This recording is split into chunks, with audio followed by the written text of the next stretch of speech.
Olá pessoal, nesse vídeo nós vamos introduzir aí o nosso conceito de geradores de vapor, né, dentro do módulo de geração e distribuição de vapor da disciplina de sistemas térmicos.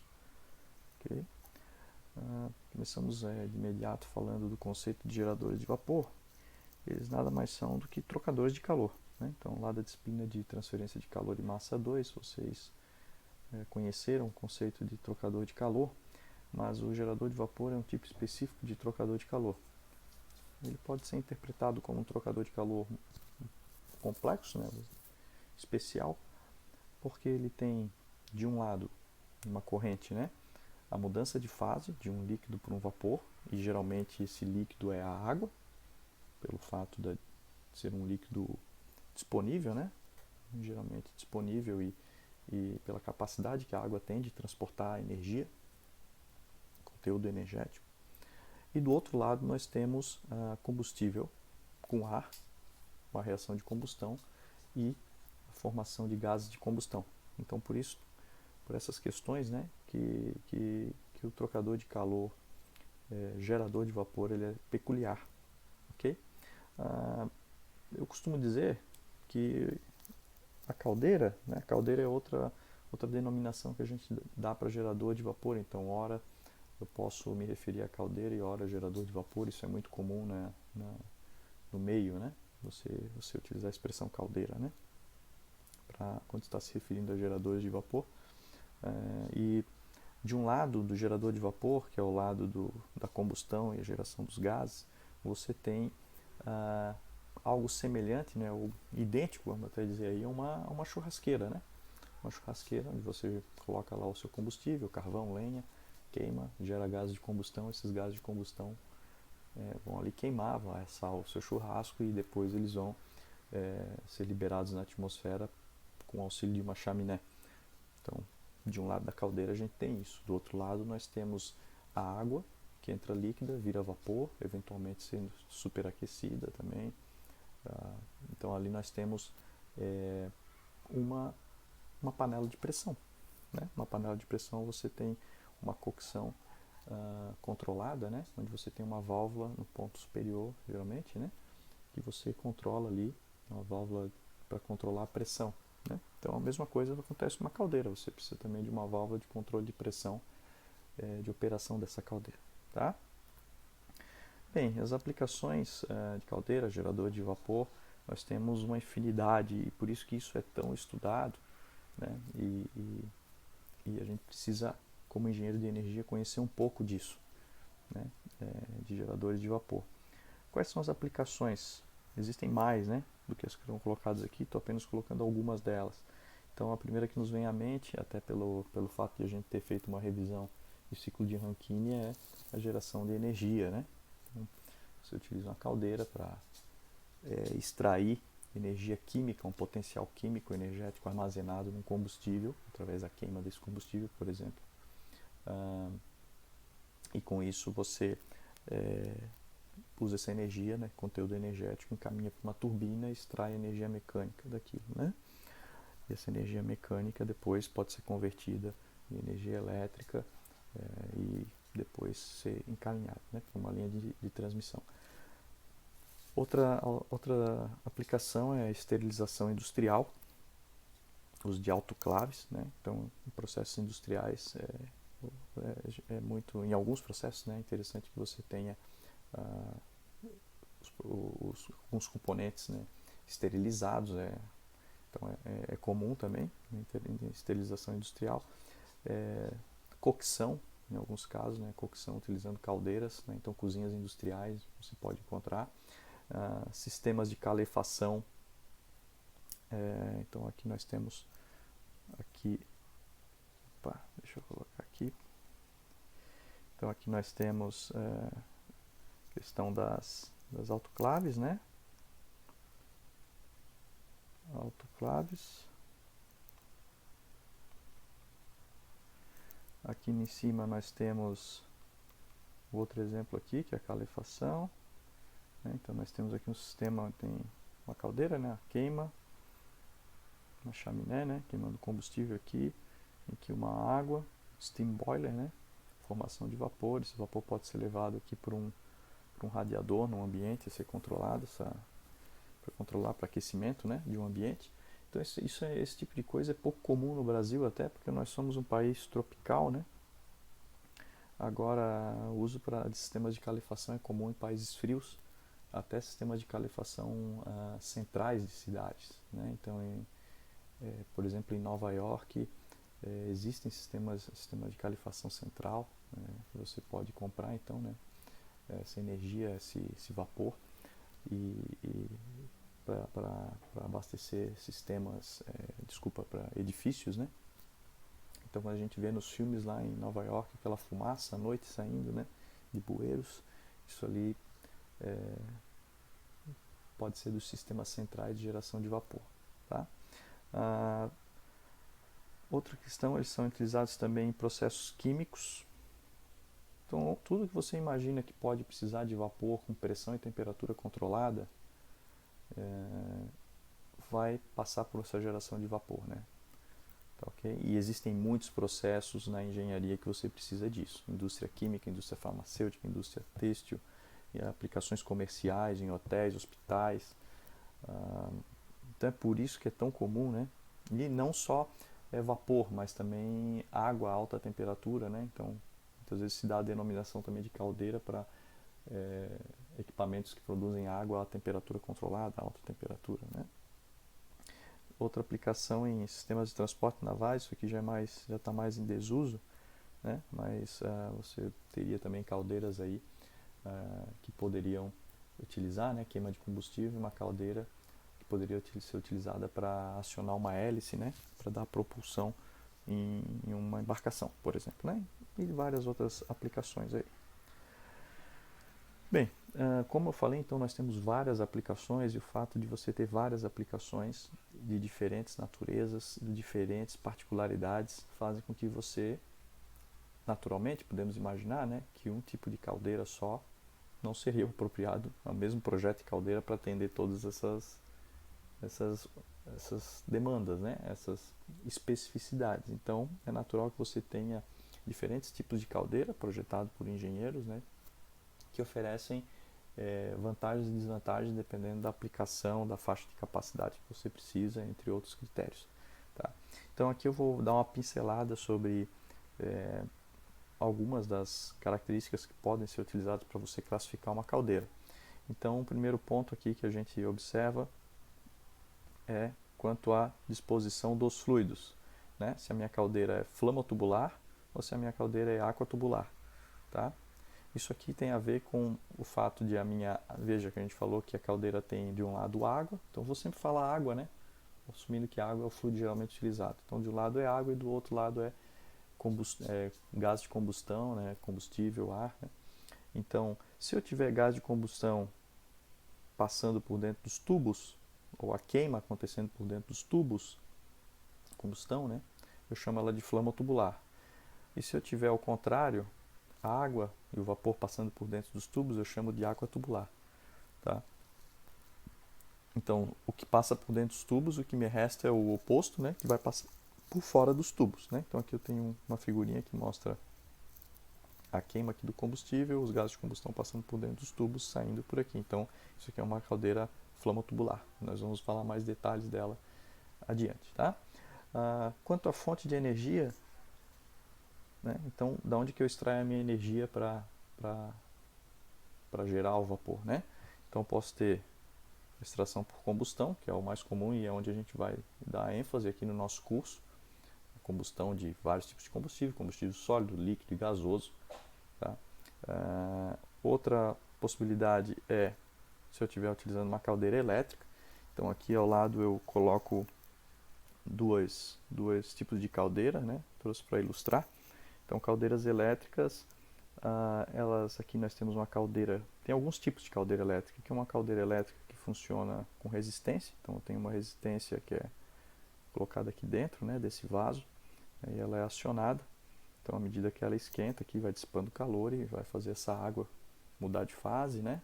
E ela vai sair. Então, entra água aqui, sai vapor aqui, né? Então, um conceito bastante simples. até eficiente, você pode chegar a bons níveis de eficiência, né, utilizada para altas capacidades, geralmente para menores capacidades. E o outro tipo de caldeira que nós temos é a caldeira de eletrodos submersos, que eu não trouxe aqui, mas nós temos também a caldeira elétrica por jato d'água, onde nós temos a água sendo captada, bombeada aqui para dentro, ok? Eu tenho um eletrodo posicionado aqui,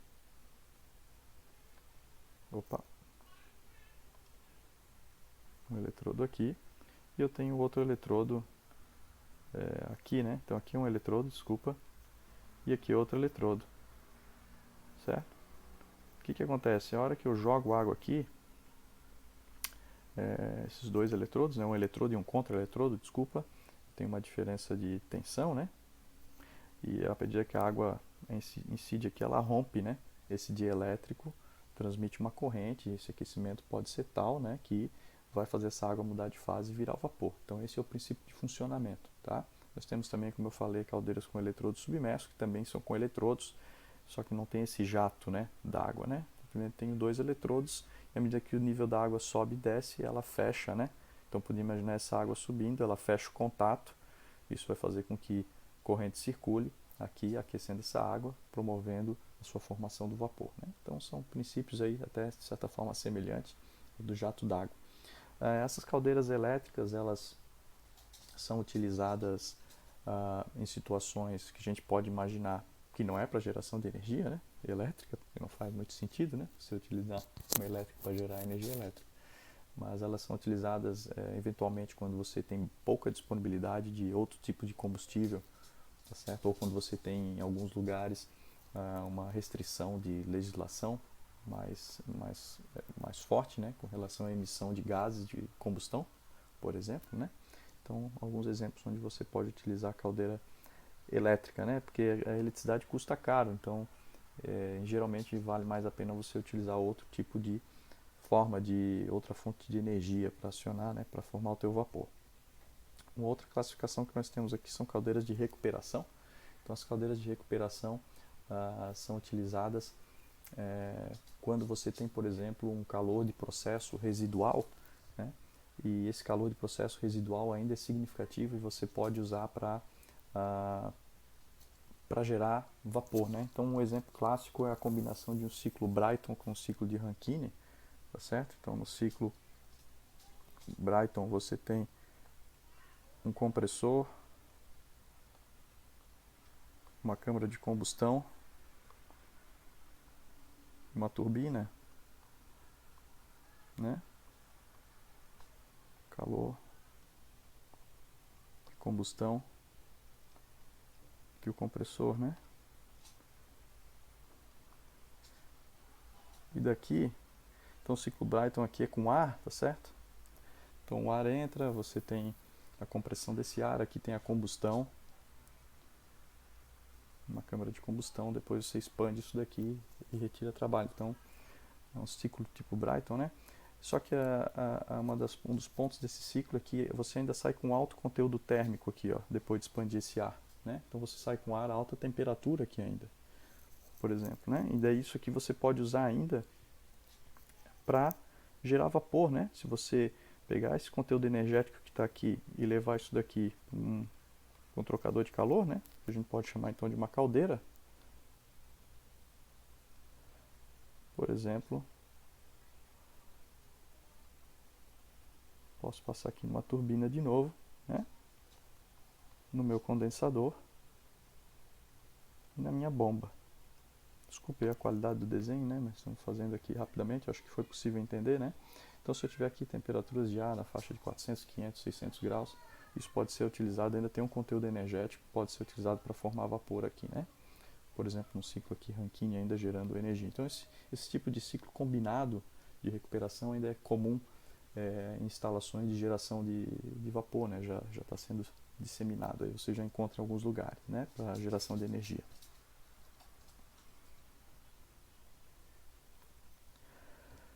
Bem, outra classificação que nós encontramos aqui é quanto à montagem. Então eu posso ter caldeiras pré-montadas e montadas em campo.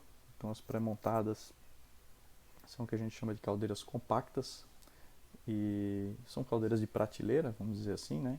Que você encontra especificado do fabricante. Então, uma caldeira como essa daqui, que é uma caldeira compacta, uma caldeira escocesa.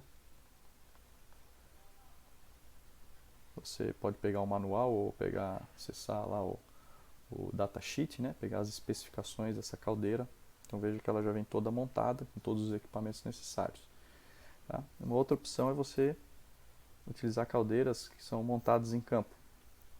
Então aqui, por exemplo, nós temos o exemplo de uma caldeira montada em campo, uma caldeira muito grande. Então geralmente caldeiras para geração de energia de plantas de potência de grande porte utilizam caldeiras montadas em campo, né? Caldeiras de proporção grande, né? Muito grandes, dimensões elevadas, né? Dimensões grandes.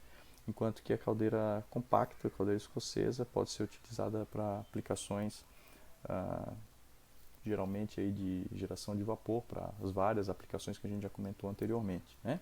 Para geração de grande quantidade de energia, é esse tipo de caldeira aqui que geralmente é utilizada, né? Essa aqui também pode ser utilizada para gerar energia, mas não em grande quantidade, né? A não ser que a gente fizesse uma associação de muitas caldeiras, né, em paralelo. Quanto à disposição dos tubos, a gente encontra caldeiras horizontais, verticais e de tubos inclinados, né? Então, isso aqui horizontal, quer dizer, essa aqui é uma caldeira horizontal, então eu vou encontrar tubos aqui posicionados horizontalmente. Essa aqui é uma caldeira de tubos verticais, né?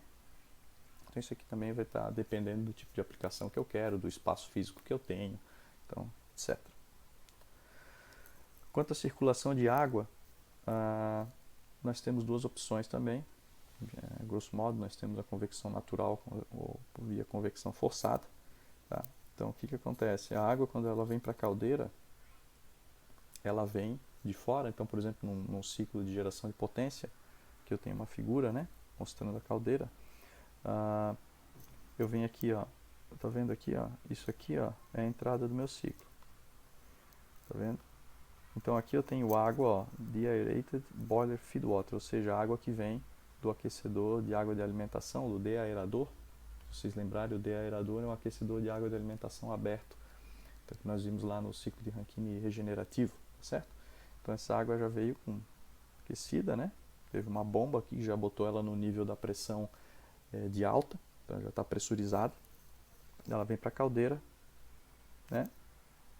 E vem aqui para esse componente que a gente chama de tubulão, né?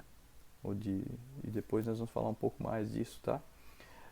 Daqui ele acaba descendo, tá? Isso aqui geralmente fica posicionado numa posição elevada. No caso de uma caldeira aquatubular, então eu já acabei entrando no conceito mesmo não querendo entrar, então não quero dar muito detalhe disso, eu quero apenas falar da diferenciação de forma bastante resumida desses dois tipos de circulação. Então, numa caldeira aquatubular aqui eu tenho a água vindo, né, do meu ciclo de Rankine. Ela recebe um aquecimento inicial por um economizador, que a gente já vai falar um pouquinho mais disso. Depois vem aqui para o meu steam drum, em inglês, que seria o meu tubulão. Tá? Esse aqui é o responsável pela separação da fase vapor e líquida. O líquido acaba caindo por tubos, né? Da gravidade aqui, por exemplo, e depois ele acaba subindo quando recebe calor. Então essa circulação de água dentro da caldeira, ela pode acontecer de forma natural e de forma forçada. Tá? Natural é quando eu não preciso de uma bomba para fazer isso, e forçada é quando eu necessito de uma bomba, né? Também você pode encontrar outro conceito que é assistida, então depois nós falamos um pouquinho disso. Quanto ao sistema de tiragem, então isso aqui é circulação de água, lado da água. Sistema de tiragem, lado do gás de combustão. Desculpa. Então nós podemos ter essas situações: natural, forçada, balanceada e induzida. Então natural da mesma forma que nós observamos aqui, ó. Desculpa, gente. Natural é quando eu faço a admissão do ar na caldeira sem nenhum uso de ventilador, e esse ar, então, na verdade, ele passa pela caldeira e vai e é extraído pela chaminé sem uso de ventilador. Então, é a nossa churrasqueira, né? Na churrasqueira você acendeu o fogo, a maioria das churrasqueiras, né? Churrasqueira convencional que nós temos aí em casa, em geral elas são sem nenhum tipo de exaustor, né? Já algumas churrasqueiras você precisa de um exaustor, né? Então nessas que tem exaustor, ou as caldeiras que tem exaustor, você tem o que chama de tiragem induzida, que é um ventilador na entrada da chaminé, por exemplo, né? No ventilador aqui, né? Então ela puxa o ar, né, e joga para a chaminé, tá? Depois nós vamos ver o circuito direitinho dos gases, né? A tiragem forçada é quando o ventilador é posicionado a montante de toda a estrutura. Então aqui no caso era um desenho de uma tiragem forçada, né? Não tinha esse ventilador aqui, né? Então ela empurra o ar e o ar vai embora. Induzida, eu tenho o ventilador a montante da minha chaminé, mas a jusante de todas as outras estruturas. Então puxo o ar e aqui empurra o ar. E a tiragem forçada, então empurra, e a balanceada é quando eu tenho ventilador na entrada e na saída, tá? Bem, vamos falar agora um pouco mais, né, dos componentes que existem dentro de um gerador de vapor. Então vocês veem aqui que nós temos uma tabela, né, com os componentes tipicamente encontrados, né, os principais componentes de um gerador de vapor, e aqui ao lado o esquema mostrando as letras, identificando cada um desses componentes, tá? Aqui eu também inseri algumas setas com o objetivo de indicar as entradas e saídas de fluido, né? Então nós podemos começar aqui identificando o B, que seria a fornalha, tá? A fornalha é o local da minha caldeira onde vai se iniciar a combustão, onde está a queima do combustível, ok? Então essa letra B, no caso aqui nós temos uma fornalha para queima de combustível sólido, com uma grelha, né? Então aqui está acontecendo a queima. No meu ponto C aqui seria a câmara de combustão. A câmara de combustão é onde eu finalizo, né, o volume seguinte, ou às vezes que também incorpora a fornalha, é onde eu concretizo toda a minha combustão, tá ok? Depois da câmara de combustão, eu não posso ter mais combustão, né? Posso ter só os gases de combustão a alta temperatura, tá? Então, na minha letra B e C eu já fiz, né? Vamos pelo caminho aqui, eu tenho o letra D. A minha letra D são os tubos evaporadores, tá? Então, tubo evaporador são os tubos onde eu vou ter a água. No caso aqui, eu já estou falando todo esse caminho. Nesse caso em particular, né, tubo evaporador, é porque eu vou ter água dentro do tubo e ali ele vai mudar de fase, essa água. Então quer dizer que a minha caldeira é água tubular, né? Isso não é o que acontece numa caldeira flamotubular. Mas os fenômenos que acontecem em uma e na outra são os mesmos, tá? Então aqui eu tenho a caldeira, o ponto D, tubos evaporadores, que correspondem ao vaso fechado e pressurizado, por isso que eu chamo de panela de pressão, né? Com tubos contendo água no seu interior, a qual ao receber calor torna-se vapor. Então eu vou ter aqui, ó, onde é que está a entrada de água? Está aqui, ó, em azul, a água vindo, sendo bombeada aqui para dentro, acompanha essa linha, veio aqui para o tubulão, desceu, então aqui está no ponto D, ó, né? Esse é o componente D, são os tubos evaporadores, onde a minha água vai mudar de fase nesse caminho aqui, ok? Depois ela pode voltar para o tubulão, ter uma saída de vapor aqui, desce de novo, passa para cá e ela superaquece. Então, é o letra E, superaquecedor. Se vocês lembrarem lá, em plantas de vapor, a presença do superaquecedor é fundamental para elevar a eficiência do ciclo termodinâmico, né? Lembra disso. Nós temos o F, o economizador. O economizador, o F que está marcado aqui. Então, o economizador é justamente para causar uma elevação a mais dessa temperatura da água, né? Então, se eu tenho aqui, por exemplo, um ciclo Rankine, uma água veio de um aquecedor de água de alimentação, de um condensador, passando por uma bomba, aqui ele tem mais um aproveitamento energético desses gases de combustão, né? Que é utilizado para causar um aquecimento a mais dessa água, né? E por isso que ele recebe esse nome de economizador, porque ele economiza combustível, né? No sentido que eu estou aproveitando um pouco a mais o calor de combustão dos gases e preciso botar menos combustível para aumentar mais a temperatura da água no início da combustão, entende? Então é um aproveitamento de energia, elevando a temperatura de recebimento de calor, elevando a eficiência do ciclo termodinâmico, né? Se a gente pensar no ciclo de Carnot. Então é isso que acontece aqui. Letra G, pré-aquecedor de ar. Então pré-aquecedor de ar ou pré-ar né? Existem alguns nomes que se dá para isso, né? Então aqui do lado do ar vem o ar frio, aqueço o ar antes de levar o ar para combustão, ok?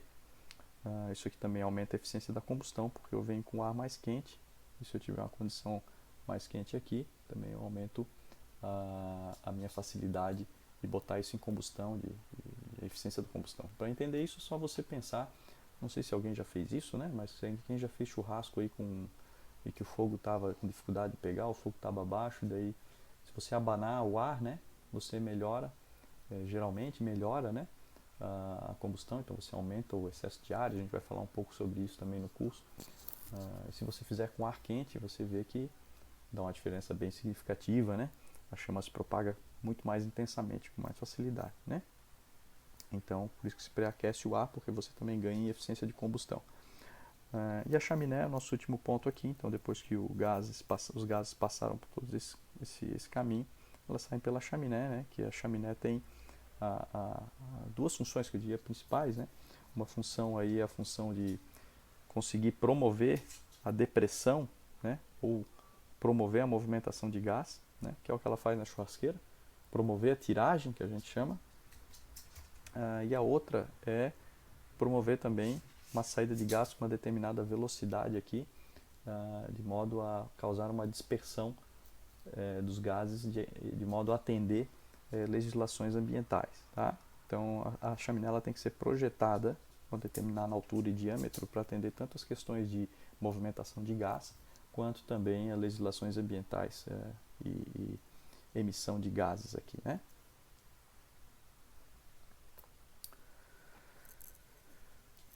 Agora nós vamos falar da descrição geral do funcionamento. Na verdade eu já falei quase tudo do que está aqui, mas vamos só dar uma repassada aqui. Então eu tenho o ar ambiente, que é captado pelo pré-aquecedor. Então tem o ar frio vindo aqui, esse ar vai escoar aqui dentro, né? Vai receber calor residual. Então geralmente esse aqui é o último trocador de calor da caldeira. Então ele recebe aqui os gases que já estão com uma temperatura bem mais baixa do que aqui durante a queima, né? Aumenta a temperatura desse ar. Em seguida o ar então é misturado ao combustível. Aqui, eu esqueci só de comentar, eu acho que um componente, né? Esse componente, desculpa, vou voltar aqui ao cinzeiro, né? Faltou o ar justamente. O cinzeiro é essa região aqui da caldeira onde eu deposito as cinzas ou material não queimado também, com conteúdo energético, carbono não queimado, por exemplo, né? Que no caso aqui de uma grelha, de uma caldeira aquatubular com queima de combustível sólido, ele vai então acumular esse tipo de material aqui, cinzas, né? E material não queimado, tá? Então é um componente também que existe numa caldeira, o cinzeiro. Voltando, então eu tenho aqui o meu ar que veio para cá, esse ar vai ser injetado para promover a combustão, né? Do meu combustível na fornalha. Os gases de combustão vão sair, vão trocar calor aqui com as minhas paredes d'água e também com o meu superaquecedor, depois com o meu economizador, né, que são os patos que estão colocados aqui, né? Câmara de combustão, canais de gases, aquecer a água no economizador, vaporizar a água, superaquecer e ser descarregado para a atmosfera, tá? Em linhas gerais é isso, existem outros componentes aqui que nós vamos verificar a presença deles, né?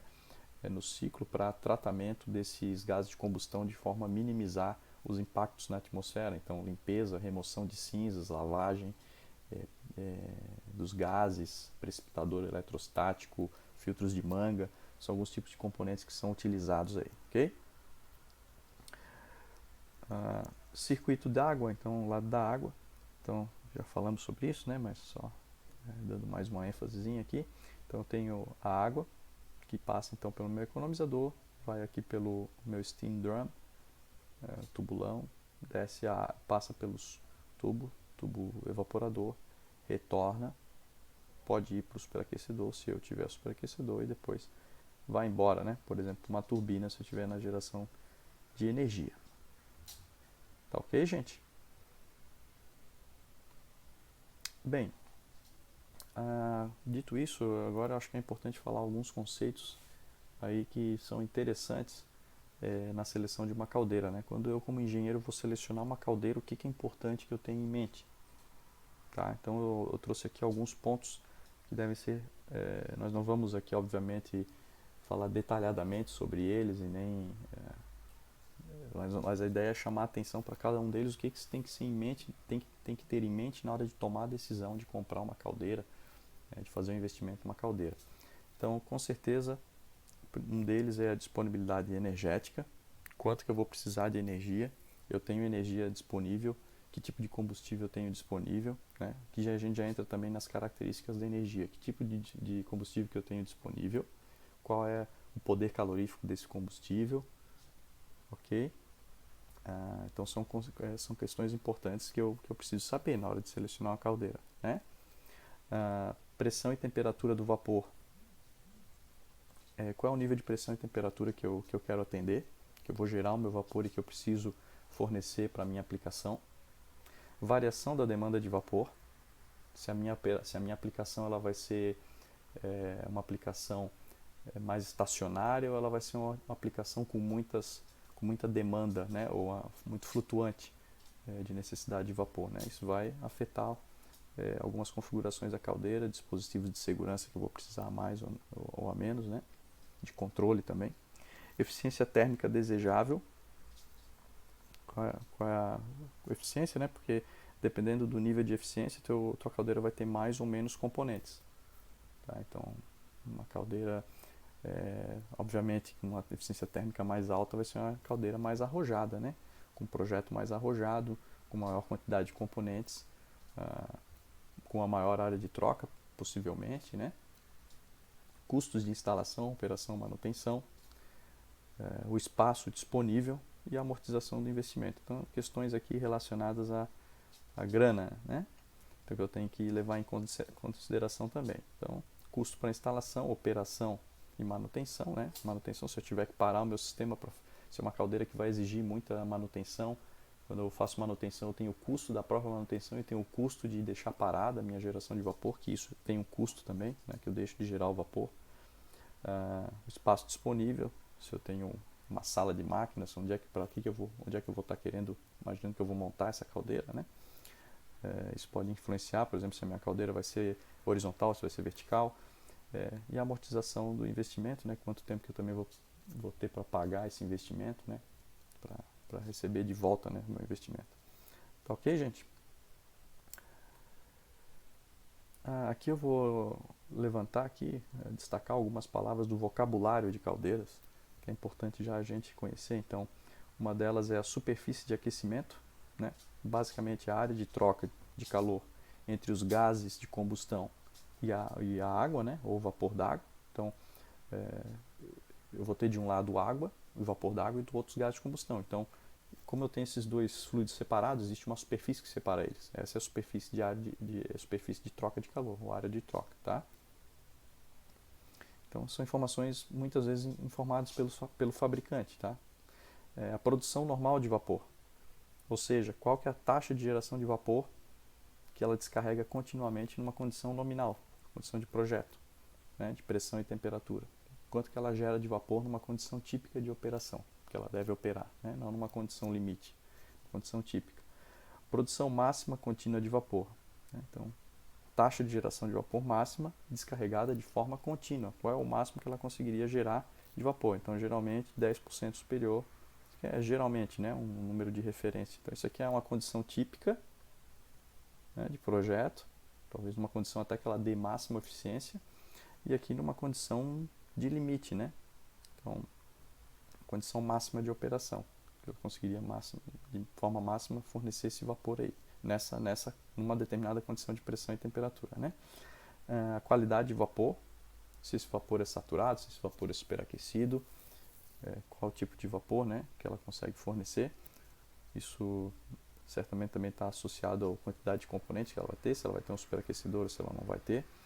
Temperatura do vapor, né? Então, a temperatura do vapor é a temperatura do vapor saturado ou superaquecido. Pressão de trabalho é a pressão com que a caldeira deve operar nominalmente, né? Então, pressão e temperatura são sempre dados importantes numa caldeira, né? Se você está trabalhando com ela saturada e saindo com vapor saturado, uma coisa amarra a outra, né? Porque está saturado, pressão e temperatura estão juntos. Está superaquecido não necessariamente, né? Com certeza não daí, né? Pressão de construção, aí tem a ver com as questões de dimensionamento, né, limite mecânico da caldeira. Então você tem a pressão de construção associada com o limite mecânico, pressão de trabalho seria uma pressão de operação nominal dessa caldeira, uma condição típica, vamos dizer assim, e a pressão de prova é uma pressão, desculpe, pressão geralmente utilizada para teste hidráulico, né, teste hidrostático, em que a caldeira é submetida. Então a caldeira é um vaso de pressão, e os vasos de pressão eles são submetidos, né, normas de segurança, por normas, né, a testes hidráulicos, né, testes hidrostáticos para avaliação das pressões aí, e para questões de segurança, né. Eficiência térmica, relação entre o calor útil transferido para a água e o conteúdo térmico total do combustível queimado. Então isso aqui é algo que a gente vai ver bastante no curso, né. Então seria a quantidade de calor útil dividido pelo calor disponível, né, na caldeira, ou seja, conceito de eficiência, né? Isso aqui me dá a eficiência da caldeira. Veja, a gente não tem que confundir isso com a eficiência do ciclo de Rankine que a gente viu antes. Aqui é a eficiência apenas do equipamento gerador de vapor ou caldeira. Tá ok, gente? Para finalizar aqui esse vídeo introdutório, parte 1, eu mostro aqui uma imagem que foi extraída do site da Aalborg. A Aalborg faz caldeiras, né? Acho que faz outras coisas também, mas aqui só para a gente ter uma ideia do que tipo de informação que eles podem informar, né? Eles podem passar aí num catálogo. Então aqui está uma imagem da caldeira deles, né? Alguns dados de projeto, capacidade de geração de calor, né? De 1.5 a 25.5 megawatt, capacidade de produção de vapor de 2 a 34 toneladas a hora. Então aqui você já pode até olhar para esses números aqui e começar a pensar em relação aos números que a gente andou já brincando e que tem exercícios de ciclo de Rankine, né? Para fazer uma comparação aí, esse tipo de caldeira para as caldeiras que a gente fez uma análise antes, né, com o ciclo de Rankine. Pressão de projeto, até 30 bar G de manométrico, né? Temperatura de vapor, então que a gente falou antes, saturado, então ela não faz superaquecida, essa caldeira entrega vapor saturado. Eficiência térmica da ordem 91 a 95%, né, de acordo com estabelecido aqui por essa norma. Algumas outras informações que a gente vê aqui: High Steam Quality, Uniform, Easy Installation, é aqueles papo de vendedor, né? É fácil de instalar, já vem com queimador, um painel de controle, conexões e cabos, né?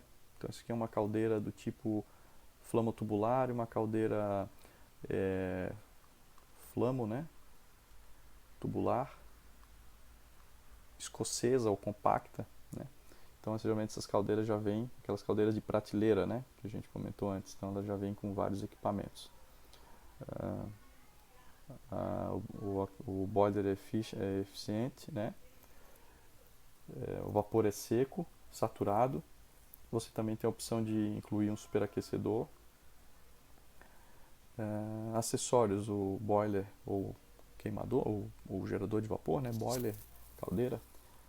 The boiler plant can be equipped, ou seja, a planta de vapor pode ser equipada com economizador, superaquecedor, tanque de condensação, deaerador, aquecedor de água de alimentação e outros componentes aqui, tá? Então, gente, é só para dar uma ideia, e com isso eu finalizo aqui o nosso vídeo introdutório sobre aspectos gerais de geradores de vapor. Tá joia? Obrigado, e dúvidas vocês podem encaminhar lá no fórum, tá ok? Até mais!